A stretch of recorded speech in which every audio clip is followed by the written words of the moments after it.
Welcome to this episode of Dames Bond with Mary B. Professional and personal insights provided by women.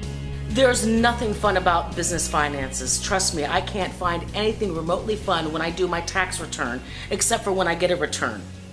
I hired my first tax accountant the day I started my business because I knew in my heart of hearts there's no way I could manage the process. But most people in small business don't. They wait until all hell breaks loose. That's when it becomes expensive. Well, I have a CPA with me today, Barb McClung. She's going to shed some light on why every small business should have a CPA. So welcome, Barbara, to Dames Bond with Mary B. Thank you, Mary. So let's get down to business. Okay. So what is the biggest obstacle a small business has to overcome in order to work with a CPA? I believe that most people think, or in the beginning, they think, I can do this myself. I can input the information, I'm capable of doing this, or I can have somebody I know down the block do it.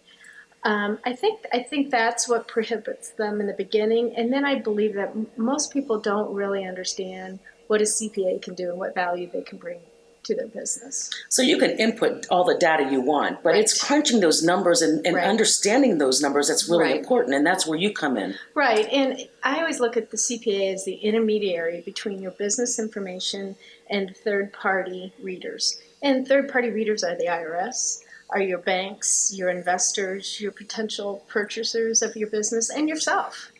You need help in most of the cases to interpret your data, or at least to have somebody to bounce things off of, to make sure, am I thinking right? Am I going in the right direction? You should look at the CPA as being part of your team. A lot of small businesses are going for small business loans, and it's hard to get a small business loan. There are few resources out there. Right. So this kind of data is critical. Absolutely.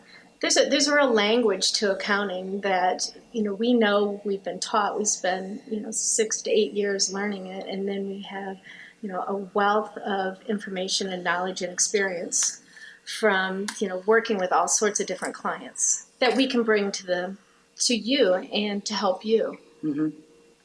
So you've been doing this business for how long now? 20 years. 20 years as a CPA, helping businesses grow. Yes. And one of your specialties is nonprofit organizations, Correct. Is that right? I've worked a lot with nonprofits. Well, is there a big difference being a CPA for a nonprofit versus a small business?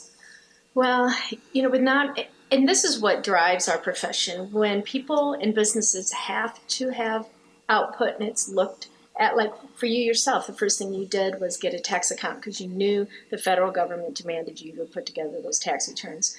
So the not-for-profits have a lot that they have to fulfill. And because of that, they need help even more than the for-profits do, because the for-profits, their due diligence is kind of up to them. And when they really need help is usually when they haven't taken care of that and they fall into trouble, and then they're reaching out to their CPA. So the not-for-profits tend to realize it and bring someone on board really quickly. Barb, you're a single mom, and you've raised two incredible women who are going to do so much in this world. I can't wait. You've also managed to have a very successful business for the past 20 years. Can you give us some tips on how you manage to manage all of this? Well, I think you prioritize. You prioritize your life, and you can do it all. You just can't do it all at once.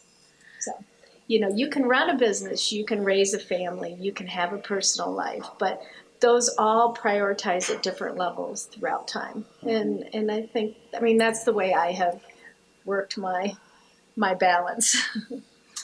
Well, there you have it. Some great tax tips. A CPA is critical to the success, I think, of any business, especially if you want to understand your financials.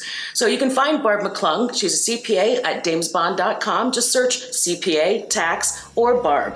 So thanks for being on the show, Dames Bond with Mary B. And as we say, when Dames Bond, Dames thrive. Thank you for watching this episode of Dames Bond with Mary B. Relato. For more great information, visit the Dames Bond website at damesbond.com. Also browse the other shows found right here at Columbus Biz TV Shows.